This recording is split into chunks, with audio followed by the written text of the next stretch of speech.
일을 본 사람이라는 제목을 가지고 하나님 말씀 전하도록 하겠습니다. 사사기 시대는 우리가 알다시피 이스라엘 백성들이 출애굽한 이후에 가나안 땅에서 정착하면서 살아갔던 이야기가 기록된 성경이 바로 이 사사기라고 볼 수 있습니다. 이 사사기의 특징은 우리가 알다시피 이스라엘 백성들이 하나님 앞에 범죄를 합니다. 우상을 섬기고 자신이 원하는 대로 살아갑니다. 그러다가 하나님께서 하나님의 백성이 하나님의 땅에서 하나님의 백성답게 살지 않으니까 하나님께서 그들을 심판하세요. 주변에 있던 여러 민족들을 쳐들어오게 하셔서 그들을 심판하십니다. 심판이 너무 고되니까 어떻게 합니까? 하나님께 이들이 부르짖습니다. 구원해달라고 부르짖죠. 하나님께서 약속의 백성이니까 그들의 기도를 외면하지 아니하시고 어떻게 하세요? 들어주시죠. 그래서 응답하여 주시고 사사를 통하여서 그들을 그 고난과 아픔에서 건져 주십니다. 이런 역사의 패턴이 계속 반복되는 게 이 사사기의 내용이라고 볼 수 있습니다.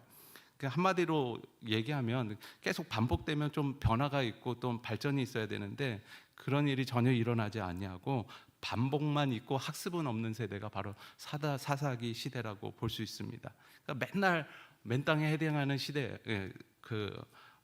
시기가 바로 사사기 시기라고 볼 수 있습니다. 우리가 매년 첫 해 하는 게 뭡니까? 성경 일독해보자 그러면 창세기만 쭉 하라고 매년 한 10번씩 읽는 10년 동안 10번 읽죠. 비슷한 것 같아요.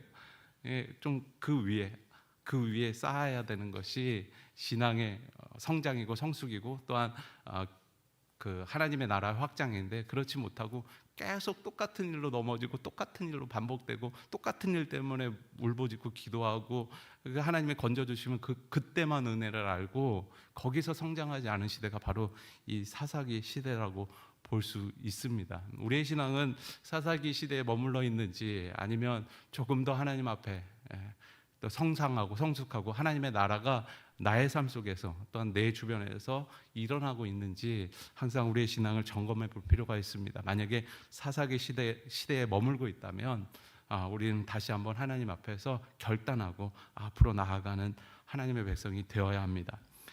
그러니까 사사기 시대의 이 사람들이 하나님으로부터 징계받고 또한 심판받았는데 그 이유가 무엇이라고 기록하고 있냐면 7절 말씀 보면 하반절 보면 여호와를 섬겼더라라고 기록하고 있습니다. 이스라엘 백성들이 하나님의 백성들이 하나님을 제대로 섬기지 않았기 때문에 이들이 징계받았다는 것이죠. 신앙의 핵심은 무엇입니까? 하나님을 섬기는 거예요. 그렇죠? 나를 섬기는 것 아니고 어떤 위대한 일을 이루는 것 아니고 그 일들을 통해서 끊임없이 하나님을 섬기는 것이 신앙의 본질이고 신앙의 핵심이라고 볼 수 있습니다. 그런데 사사기 시대 때 그 이후의 시대도 별반 다르지 않지만 하나님을 제대로 섬기지 못했기 때문에 이들이 징계를 받고 또한 심판을 받게 됩니다. 반대로 얘기하면 어떻게 해요? 하나님의 심판과 징계에서 멀어지려면 하나님을 잘 섬기면 됩니다. 오늘 성경 본문에 어떤 사람이 하나님을 잘 섬기나 그것이 기록되어 있습니다. 7절 말씀을 보면 이렇게 기록합니다. 여호와께서 이스라엘을 위하여 행하신 모든 큰 일을 본 자들이 사는 날 동안에 여호와를 섬겼더라. 그러니까 여호와를 섬겼는데 어떤 사람이 섬겼냐면 하나님의 큰 일, 여호와 하나님께서 하신 큰 일을 본 사람, 목격한 사람, 경험한 사람, 또 들어서 믿은 사람, 이런 사람들이 여호와 하나님을 잘 섬겼다라고 기록합니다. 하나님의 큰 일을 경험하고 본 사람만이 하나님을 섬길 수 있습니다. 그리고 그 큰 일을 행하시는 분이 하나님이다라는 사실을 믿는 사람만이 하나님을 섬길 수 있습니다. 다시 말하면 은혜 받고 그 은혜를 아는 사람만이 하나님을 온전히 섬길 수 있다고 말할 수 있습니다.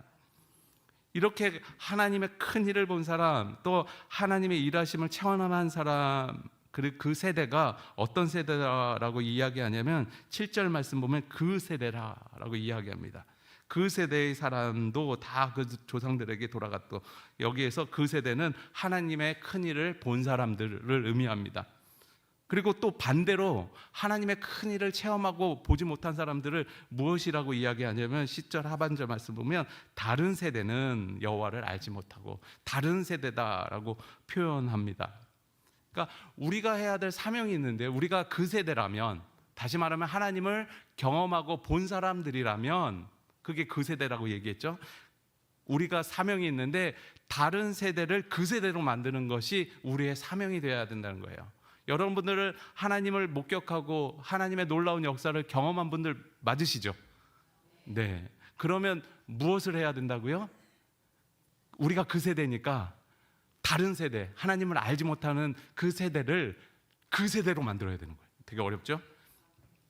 네, 그것이 우리의 사명이라는 거예요. 그 세대의 특징은 다시 말씀드리면 뭐냐면 하나님의 모든 큰 일을 본 자들이라라고 말씀합니다. 여기에서 본문에서 하나님의 큰 일을 본 자들이 본 것이 무엇일까요? 이전의 성경, 그러니까 사사기 전의 성경들을 보면 되죠. 모세오경이나 여호수아를 보면 하나님께서 어떤 큰 일을 하셨는지, 이스라엘 백성들에게 어떤 큰 일을 하셨는지 자세히 기록되어 있습니다. 그래서 정리를 하면 그거예요. 이스라엘 백성들이 무엇을 봤느냐? 하나님의 큰 일을 봤는데 그 하나님의 큰 일은 첫 번째로 기적이에요. 기적의 역사를 봤습니다. 그리고 또 무엇을 봤죠? 전쟁, 이길 수 없는 전쟁에서 승리하는 것을 봤습니다. 그리고 또 무엇을 보냐면 하나님의 흔적, 실제로 기적은 체험하지 못했을지 몰라도 하나님의 흔적과 또한 하나님의 흔적에 대한, 하나님의 역사심에 대한 이야기를 들어서 믿은 자들, 이런 사람들이 하나님을 본 사람들이라는 것이죠. 이것이 그 시대 사람들의, 여기서 10절에 말씀하는 그 세대 사람들의 특징이라고 볼 수 있습니다. 먼저는 기적을 목격한 세대가 하나님을 본 사람들인데요. 잘 알죠? 이스라엘 백성들이 출애굽한 후에, 출애굽부터 시작해서 하나님의 놀라운 기적들을 많이 체험합니다. 특별히 40년 동안 하나님께서 이들 가운데 무엇을 보내주세요? 구름기둥과 불기둥을 보내주셨어요. 그래서 낮에는 구름기둥으로, 밤에는 불기둥으로 그들을 보호하십니다. 그리고 또 보호하실 뿐만 아니라 인도하시죠. 그것을 목격한 세대가 바로 그 세대라는 거예요. 그리고 반석에서 물이 나는 것을 경험했습니다. 있을 수 없는 일이죠. 돌멩이에서 물이 나온 거예요. 그냥 흙을 파서 물이 나왔다 그러면 조금 이해가 되는데 돌멩이에서 물이 나면 이해가 안 되죠. 하나님의 기적을 봤습니다. 기적을 체험한 세대의 특징이 무엇입니까? 하나님을 부인할 수 없다는 거예요. 그리고 기적이라는 게 사실 설명이 안 돼요. 저도 청소년기 때는 성경을 읽으면서 의문이 들었어요. 이런 기적의 역사가 일어날 수 있는가? 어떻게 죽은 사람이 살아나요? 또 어떻게 그 홍해가 갈라집니까? 있을 수 없는 일이잖아요. 기적이잖아요. 그래서 설명해 보라 그래도 잘 설명을 못해요. 그건 일어난 일이다, 그걸 믿으면 된다라고 얘기를 해서 청소년기에 안 믿기로 했었거든요. 안 되니까, 이해가 안 되니까. 그렇잖아요. 그런데 인격적으로 하나님을 만난 다음엔 어떻게 됩니까? 어떻게 안 일어날 수 있지라는 생각이 들기 시작한다는 거예요. 근데 만약에 그 시대를 살았던 사람이라면 하나님께 홍해를 가르셨어요. 그걸 눈으로 직접 목격했습니다.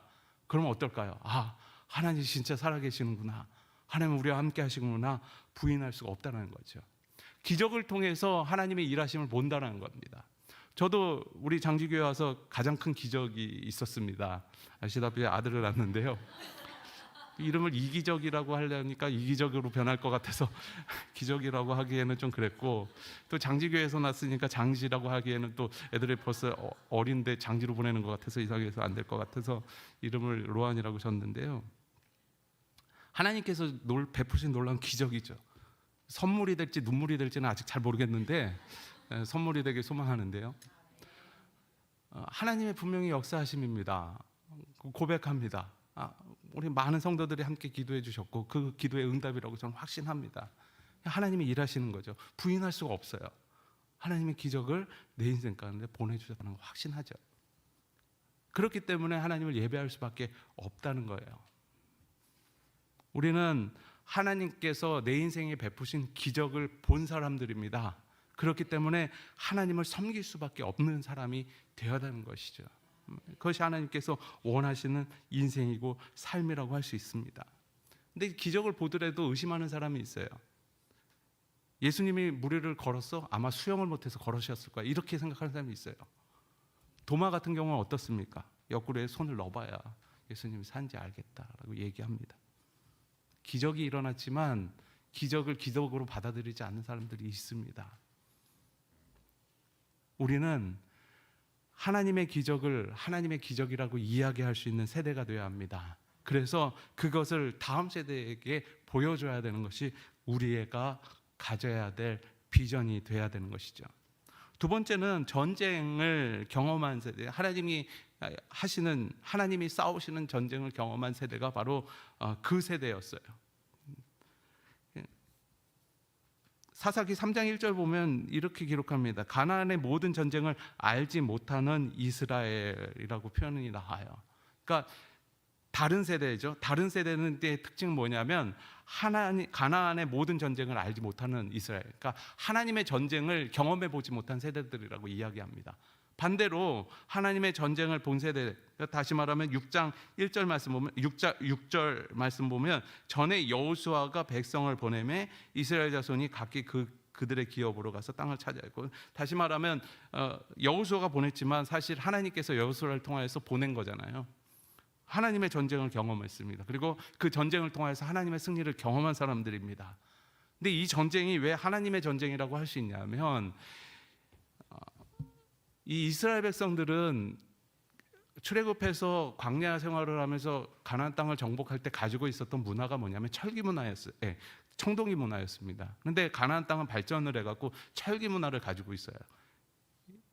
이게 전쟁을 하면 청동기 문화와 철기 문화가 싸우면은 당연히 앞선 철기 문화가 이길 수밖에 없죠. 잘 모르겠죠. 임진왜란을 보면 알 수 있어요. 임진왜란 때 우리나라는 뭘 갖고 싸웠죠? 주무기가 뭐였어요? 화살이었어요. 그렇죠? 그리고 일본 사람들은 뭐였어요? 소총이었습니다. 그러니까 전쟁의 승패가 갈렸잖아요. 무기가 더 좋으니까. 마치 철기와 청동기의 싸움이 이런 거예요. 당연히 총으로 싸워 이길 수 있는 거잖아요. 더 승리의 확률이 높잖아요. 그리고 쳐들어가면 방어하는 사람들보다 무력이 한 3배 정도는 있어야 정복할 수 있다고 합니다. 그러니까 3배나 더 든다는 거예요, 힘이. 그러니까 아무리 봐도 가나안 땅을 정복할 수 있는 근거가 이스라엘 백성들에게는 없었어요. 그런데 어떻게 됩니까? 청동기 대 철기의 싸움이 아니었어요. 하나님의 이름으로 싸우는 싸움이었어요. 여리고성이 어떻게 무너집니까? 좋은 무기를 하나님께서 공급해 주셔서 그 무기로 승리한 것 아니죠. 하나님이 돌라고 하니까 도니까 여리고성이 무너지고 여리고성 안에 있는 사람은 다 돌아버렸죠. 그렇죠? 다 죽었어요. 다 멸망을 했습니다. 왜? 이거는 세상 문명의 싸움이 아니라 하나님의 싸움이었기 때문에 그렇습니다. 이스라엘 백성들은 이 하나님의 싸움을 싸웠다는 것입니다. 그리고 하나님이 주시는 승리를 경험했던 사람들이 다 바로 그 세대 사람들이었어요. 그러니 당연히 하나님을 섬길 수밖에 없었다는 것이죠. 우리가 믿음을 견고해야 하고 믿음이 더욱더 강해지려면 믿음의 현장 가운데 있어야 합니다. 제 사역 초기에 조그마한 교회에서 유치부부터 청년까지 다 맡아서 사역한 적이 있었어요. 근데 청소년이 한 10명 조금 안 됐는데 그 아이들 데리고 수련회를 간 적이 있습니다. 저쪽에 서해 무의도였는지 영종도였는지 잘 기억이 안 나는데 하도 오래돼갖고 거기에 가서 아이들한테 사형리를 잠깐 가르치고 그걸 가지고 음료수랑 사 보내서 이제 주변에 전도해라라고 얘기를 해서 보냈어요. 불가능하고 얘네들이 뭘 할 수 있겠느냐라는 믿음 없는 생각을 가지고 보냈습니다. 그래도 보내야 된다고 생각했기 때문에. 그래서 갔는데 의외로 이 아이들이 하나님을 증거하면서 본인들이 하나님의 은혜를 경험하는 것을 보게 됐습니다. 제가 왜 일을 시켰냐면 저도 청년 수련회 때 그 목사님 한 분이 내비게이터의 열심인 목사님이 청년부 목사님이셨는데 그 내비게이터는 전도지가 다리전도법이라고 있어요. 그거를 훈련을 시킨 다음에 저기 경기도 사창리라고 있거든요. 저쪽 북쪽 아주 가까운 데인데 거기서 그냥 2명씩 짝지어 보내서 전도를 하라고 보낸 거예요, 시내로. 그러니까 저랑 친한 형이랑 같이 가게 됐는데, 형인데 열흘밖에 차이 안 나는 형이 있잖아요. 같은 형인데 학교 빨리 가갖고 그런 형이랑 같이 갔는데, 이 형이 조금 바깥에서 노는 형이라서 야, 전도가 제일 필요한 데가 어딘지 아냐? 그랬더니 모른다 그랬더니 다방이라는 거예요. 그래서 같이 다방에 가면 예수 믿는 사람 아무도 없다. 그래서 저는 그대로 믿고 갔어요.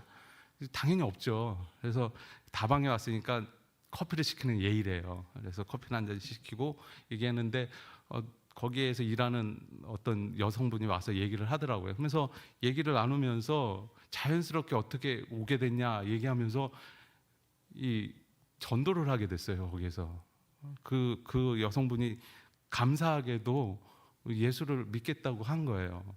그런 다음에 이제 그 이후에는 어떻게 됐는지 잘 모르겠는데 돌아왔습니다. 그때 제가 느낀 벅참이라는 것이 정말로 감당할 수 없는 벅참을 느꼈던 것이 기억나서, 저도 청소년들 사역자 된 다음에 얘네들을 그렇게 보냈습니다. 그랬더니 아이들도 마찬가지로 믿음의 현장에서 하나님을 경험하게 됐죠. 그러니까 우리가 싸우는 전쟁은 사실은 뭐 진짜로 어디 우크라이나 가서 싸우는 전쟁이 아니라 믿음의 전쟁이라는 것이죠. 믿음의 전쟁 가운데 하나님의 일하심을 목격했을 때 우리는 하나님을 온전히 섬길 수 있습니다. 우리 삶 안에 많은 믿음의 전쟁들이 있습니다. 그 전쟁들을 온전히 싸우고 또한 그 현장대로 나아가서 하나님의 이름으로 승리를 얻었을 때 우리는 이 사사기 2장 10절에 말씀하신 것처럼 그 세대가 될 수 있다는 것이죠. 하나님을 온전히 경험할 수 있는 세대가 된다라는 것입니다. 여러분들도 하나님을 온전히 섬겨서 그 세대가 되는 은혜를 누리시길 바랍니다. 그래서 믿음의 현장으로 나가세요. 굴리치 믿음의 현장 여러분들에게 많이 드렸습니다. 거기서 나가시고요. 또한 나가실 때 그냥 나가시지 말고 복음의 마음으로, 또한 전도할 곳이 있나, 하나님의 복음을 선포할 곳이 있나 찾아보시면서 나가십시오. 그래서 내가 있는 곳이 믿음의 현장 되게 하여 주시옵소서 기도하십시오. 그리고 거기서 하나님의 전쟁에서 승리하시는 은혜의 역사를 경험하시기 바랍니다. 그랬을 때 우리의 신앙이 하나님 앞에 온전히 하나님만 섬길 수 있는 신앙이 될 수 있다는 것입니다. 그리고 마지막으로는 하나님의 흔적을 보았고 들었던 세대, 그리고 그것을 증언하는 세대가 그 세대라는 것이죠. 10절에서 그 세대와 다른 세대에 대해서 말씀하시면서 그 세대가 못한 것이 있는데 신앙의 전수가 없었던 것 같아요. 그러니까 그 세대는 죽었다. 그리고 그 이후에 다른 세대가 일어났다. 그 다른 세대는 하나님을 알지 못하는 세대다라고 이야기합니다. 다른 세대가 어디서 새롭게 막 이주해온 세대가 다른 세대가 아니죠. 그 세대의 자녀들이 다른 세대가 된 거예요. 그러니까 하나님을 잘 섬기던 사람들의 자녀들이 하나님을 잘 섬기지 않는 세대가 된 거예요. 그러면 이 안에 무슨 일이 일어난 거죠? 전에 하나님을 잘 섬기던 사람들이 하나님을 잘 섬기는 방법을 자녀들에게 알려주지 않았다는 것이죠. 제대로 신앙의 전수가 일어나지 않았다는 것입니다. 하나님의 큰일을 경험했는데, 그리고 하나님의 역사도 경험했는데 거기에서 끝났다는 거예요. 하나님의 큰일을 증언하고 경험할 수 있도록 길을 놓고 또한 증거를 만들어 놔야 되는데 그렇게 하지 못했다는 것입니다. 근데 이때도 모세오경이라든지 여호수아라든지 쓰여졌을 때니까 성경을 읽었었던 시대 같아요. 그리고 하나님 앞에 제사가 끊임없이 드려졌던 시대입니다. 사사기서를 보면 엘리 대제사장이 하나님 앞에 제사 드리는 내용들이 나온 것을 봤을 때 아마 계속 하나님 앞에 드려지는 제사는 계속 연속적으로 드렸던 것 같아요. 그런데 그럼에도 불구하고 이 사람들이 다른 세대가 된 이유가 무엇입니까? 지금도 마찬가지죠.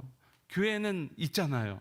10년 전에도 있었고 20년 전에도 있었고 또한 계속 있습니다. 그런데 우리의 세대, 지금 나는 하나님 앞에서 그 세대로서 하나님을 열심히 섬기는데 나 이외에 다른 세대가 일어나면 안 되잖아요. 교회도 있고 예배도 드려지는데. 그렇게 하지 않으려면 우리는 다른 세대에게 믿음의 전수를 해줘야, 신앙의 전수를 해줘야 합니다. 아이들에게 공부해라 하면은 공부하는 아이들이 있을까요, 없을까요? 몇 명 있어요, 이상한 애들. 그 애들 빼고는 다 안 해요. 공부하라니까, 공부하라는 얘기를 들으니까 더 공부하기가 싫어졌어 그러면서 안 하죠. 우리도 신앙의 전수를 이상하게 해요. 교회 가라 그리고 끝이에요. 신앙의 전수를 다 했다 생각한다는 것이죠. 그래서 어렸을 때는 재밌어서 나가기도 하고 또 억지로도 나가기도 합니다. 그러다가 뭐 아무런 하나님과의 만남도 없고 또한 하나님의 역사도 경험하지 못하면 어떻게 됩니까? 교회를 떠나버리게 되죠. 그런 케이스가 너무나도 많습니다. 우리는 하나님의 큰일, 하나님께서 역사하신 일들을 아이들에게 알려줘야 합니다. 엄마가 교회를 이렇게 열심히 다니는 이유를 너희가 아냐? 내가 이렇게 해서 하나님께 기도했더니 하나님께서 이런 역사를 일으켜 주셔서 부인할 수 없는 하나님의 은혜를 경험했다. 너도 이 은혜를 경험하기 원한다 라고 믿음의 신앙의 이력들을, 또한 하나님 앞에 헌신하는 이유들을 아이들에게 이야기해 주고, 또한 그 아이들이 교회 안에서 행하는 많은 일들로 말미암아 하나님의 역사를 경험할 수 있도록 가이드를 해주는 것이 신앙의 올바른 전수라고 할 수 있습니다. 너무 힘들고 어려울 때 하나님 앞에 기도했더니 하나님께서 응답하셨다는 것을 알려줘야 되는 것이죠. 그것이 올바른 신앙의 전수라고 볼 수 있다는 거예요. 이스라엘 백성들이 출애굽한 다음에 하나님 앞에서 범죄하고 40년간 광야에서 죽임을 당하잖아요. 한 60만 남자만, 성인 남자가 60만 명이 출애굽하게 되는데 여성까지, 그러니까 만 20세 이상인 사람, 싸울 수 있는 사람이 60만 명이라는 거죠. 그러니까 대략 한 200만 명 정도가 출애굽을 했다라고 봅니다. 그 중에 성인 남자는 60만 명. 그리고 만약에 그러면 성인 여자까지 합치면 한 120만 명 이상 되는 사람들이 광야에서 죽은 거예요. 광야에서 죽었어요. 그래서 평균을 내보니까 1년에 평균 3만 명이 죽었습니다. 그리고 하루에 평균 80명씩 죽었어요. 근데 출애굽기 6장을 보면 레위 족보가 나오는데 거기에 족보에 쭉 보면 다 모두 130세 이상 살았대요. 그러니까 20세에 출애굽 딱 해서 이 사람이 60세에 죽는 거잖아요. 20살 때 딱 20살에 걸렸어요. 그러면은 60살이 되면은 죽는 거잖아요. 40년간 출애굽 거기 광야에서 살다가 이 사람들은 못 들어간다 하나님께서 말씀하셨으니까 일찍 죽은 거죠. 130살은 살아야 되는데 60살, 80살 막 그 전에 다 죽은 거예요. 그럼 죽으면서 뭐라고 얘기했을까요? 그냥 잘 있어 그리고 죽었을까요? 그렇게는 안 했을 것 같아요. 하나님께 우리가 범죄를 해서 우리가 더 살 수 있는데 하나님께서 우리가 하나님의 말씀에 온전히 순종하지 못했기 때문에 이렇게 먼저 죽는다, 우리가 죽을 수밖에 없다라고 이야기해 주지 않았을까요? 어떻게 보면은 신앙의 반대의 전수겠죠. 어떻게 보면 우리 인생 속에서 일어나는 하나님의 역사를 이야기해 주는 것이 필요합니다. 다음 세대에게. 그리고 그 일 또한 너의 인생 속에서 일어날 수 있다라고 이야기해 주는 것이 필요하다는 것이죠. 그게 그 세대가 감당해야 될 사역과 사명이라고 할 수 있다는 거예요. 그랬을 때 그 세대가 끊기지 않는다는 거예요. 다른 세대가 찾아오지 않고 그 세대, 하나님을 섬기는 세대, 또한 하나님을 경험하여 본 세대가 영원히 지속된다는 것이죠. 우리 장지교회가 하나님 앞에서 그런 은혜를 누리는 교회 되기 원합니다.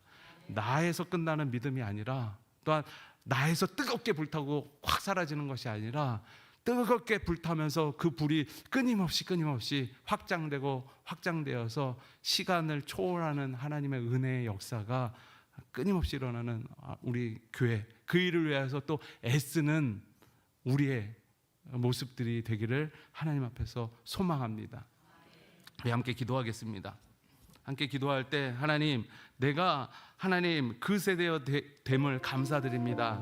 하나님, 내가 하나님을 본 세대가 돼서 감사합니다. 하나님, 그런데 내가 나에서 끝나는 신앙이 아니라 하나님을 목격하고 본, 그리고 그것으로 말미암아 온전히 하나님을 섬긴 내가 다른 세대, 다음 세대, 차세대 모든 사람들에게 하나님을 온전히 섬길 수 있도록 증언하는 사람 되게 하여 주시옵시고 길을 놓는 사람 되게 하여 주시옵소서. 그래서 믿음의 세대가 이 땅 끝날까지 계속 뜨겁게 지속되는 은혜를 누리게 하여 주시옵소서. 우리 함께 기도하겠습니다. 기도합니다. 참 좋으신 하나님 감사합니다. 우리가 우리에게 세대를 살아갑니다.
참 주신 하나님 감사합니다. 하나님, 우리가 이 땅을 살아갈 때 하나님께서 먼저 부르신 자로서 하나님 앞에 온전한 삶을 이룰 뿐만 아니라 또한 더 나아가서 믿음의 흔적을 다음 세대까지 전수할 수 있는 하나님의 백성들 될 수 있도록 인도하여 주시옵소서. 그리하여서 우리 세대에 끝나는 믿음이 아니라 영원히 지속되는, 다른 세대가 나타나지 않는 그런 하나님의 영광을 보는 거룩한 민족들이 될 수 있도록 주님 축복하여 주시옵소서. 하나님 앞에 소망을 담고 하나님 앞에 비전을 담아 그 인생을 주님 앞에 드릴 수 있는 우리의 삶이 되게 하여 주시옵시고, 또한 그렇게 드려졌을 때 하나님께서 놀랍게 사용하는 은혜를 누릴 수 있는 주의 백성들 될 수 있도록 주님 축복하여 주시옵소서. 아버지 하나님, 이 시간에 주님 앞에 귀한 예물을 드립니다. 하나님 드린 손길마다 하나님의 은혜 역사를 더욱더 깊이 체험할 수 있도록 인도하여 주시옵시고, 감사의 문이 항상 열려서 하나님의 축복의 감사를 통하여서 오는 것을 경험하는 귀한 주의 백성들 될 수 있도록 주님 축복하여 주시옵소서. 이 시간 주님 가르쳐 주신 기도를 믿음으로 고백하오니, 하늘에 계신 우리 아버지여, 이름이 거룩히 여김을 받으시오며 나라가 임하옵시오며 뜻이 하늘에서 이루어진 것 같이 땅에서도 이루어지이다. 오늘 우리에게 일용할 양식을 주시옵고, 우리가 우리에게 죄진 자를 사하여 준 것 같이 우리 죄를 사하여 주시옵고, 우리를 시험에 들게 하지 마시옵고 다만 하게 소거하시옵소서. 나라와 권세와 영광이 아버지께 영원히 있사옵나이다. 아멘.